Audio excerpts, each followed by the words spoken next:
আজকে তোমাদেরকে রাশি রাশি ফুল আর গাছের রাজ্য দেখাবো, আর কোথায় এই ফুলের রাজ্য আর আমি ওখান থেকে কি কি কিনলাম চলো তোমাদেরকে পুরো ভিডিওটাতে শেয়ার করছি। প্রথমে সেখানে যেতে না যেতে এই কালারফুল পর্তুলিকাগুলো এত ভালো লাগলো, সেখান থেকে একগুচ্ছ না নিয়ে পারলাম না। গরম তো সবে পড়েছে, এখনই এই গাছগুলো লাগালে আমার বাগান পুরো রঙিন হয়ে যাবে। এখানে নেই এমন কোনো গাছ মনে হয় আমার চোখে পড়লো না। গরমের সিজন তো সবে শুরু হয়েছে, গরমের প্রচুর রকমের ফুলের গাছ ফলের গাছ এখানে আছে।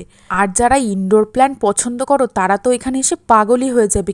এমন এমন ইনডোর প্ল্যান্ট এখানে রয়েছে যেগুলোর আমি ভালো করে নামও জানি না। আমার মতো গাছ পাগল লোক যদি ওখানে যায়, বিশ্বাস করো পকেট ফাঁকা করে ঘরে ফিরবে। দেখতে দেখতে আর একটা গরমের ফুলের গাছ চোখে পড়লো। এটা গরমের বলা ভুল, এটা পার্মানেন্ট গাছই, কিন্তু গরমের সময় ফুল। শেষমেশ পাতিলেবুর গাছ খুঁজে পেলাম। গাছগুলো কিনে আমার মুখের হাসিটা জাস্ট দেখছো তোমরা, বিশ্বাস করো মনে হচ্ছিল সব ধরে কিনে নিয়ে আসি। তো এবার দেখে নাও আমি কোথায় গেছিলাম এই গাছগুলো কিনতে। তো আজকে চলি, দেখা হবে তোমাদের সাথে পরের ভিডিওতে। টাটা।